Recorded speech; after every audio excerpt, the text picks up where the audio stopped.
தமிழும் உங்கள் தமிழ் தேசிய செய்தியில் மிக விரைவில். தேசிய மாணவ பாராளுமன்றத்தின் உறுப்பினர்கள் நேற்று 2ஆம் தேதி பிற்பகல் அலரி மாளிகையில் பிரதமர் கலாநிதி கரினி அமரசூரியவை சந்தித்தனர்.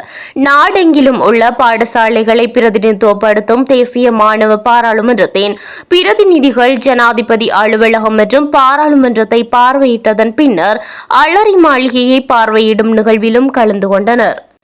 புதிய கல்வி மறுசீரமைப்பானது மாணவர்கள் என்ற ரீதியில் நேரடியாக தங்களை பாதிக்கும் ஒரு விடயம் என்றும் புதிய தொழில்நுட்ப உலகத்துடன் முன்னோக்கி செல்வதற்கு கல்வி மறுசீரமைப்பினூடாக மேற்கொள்ளப்படும் புத்தாக்கம் மிகவும் முக்கியமானதாக அமையும் என்றும் குறிப்பிட்ட மாணவ பாராளுமன்ற பிரதிநிதிகள் கல்வி மறுசீரமைப்பிற்காக தமது நிபந்தனையற்ற ஆதரவினை வழங்குவதாகவும் தெரிவித்தனர்.